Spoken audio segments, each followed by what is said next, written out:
Hi, welcome back to Archcon. இன்றைக்கி நீங்கள் இந்த ஃபூட்டிங்க்கு போடக்கூடிய காங்க்ரீட்டில் அந்த ட்ரபிசைடல் போர்ஷன் டாப் போர்ஷனுக்கு வந்து எப்படி காங்க்ரீட் வந்து கால்குலேட் பண்ணுறதா இந்த வீடியோவில் பார்க்க போகிறோம். வாங்க டீட்டெயிலாக பார்ப்போம். நீங்கள் இப்போ இந்த ஃபூட்டிங்கை பார்த்துட்ருக்கீங்க. இந்த ரெண்டு ஃபூட்டிங்லையும் பார்த்தீங்கன்னா டாப்பில் அந்த பிரமிடு ஷேப்பில் பார்த்தீங்கன்னா உங்களுக்கு தெரியும். இந்த டாப் போர்ஷனில் அந்த ட்ரபிசைடல் போர்ஷனுக்கு மட்டும் வர காங்க்ரீட்டை வந்து கண்டுபிடிக்கிறதுக்கான ஃபார்முலா என்ன, எப்படி ஈஸியாக கால்குலேட் பண்ணலாம், அதுதான் இந்த வீடியோவில் பார்க்க போகிறோம். வாங்க.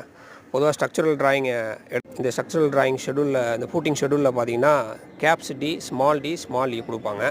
இங்கே பாருங்கள், இதுதான் அது கேப்ஸ் டி ஸ்மால் டி. இதோட டெப்த்து தான் நான் உங்களுக்கு இதில் நோட் பண்ணியிருக்கிறேன். முக்கியமாக இந்த ட்ரபிசைடல் போர்ஷனுக்கான காங்க்ரீட் கண்டுபிடிக்கிறது formula h/3 A1 + A2 + √A1 A2. A1ங்கிறது இந்த பாட்டம் ஆஃப் லெங்க்த்து பிரெத்து, A2ங்கிறது டாப் ஆஃப் லெங்க்த்து பிரெத்து, அதோட ஹைட்டு. இதை போட்டிங்கன்னா இந்த ஃபார்முலா யூஸ் பண்ணோன்னா இந்த கால்குலேட் கண்டுபிடிச்சிடலாம். வீடியோ பிடிச்சிருந்தால் லைக் பண்ணுங்கள். Hope this help you.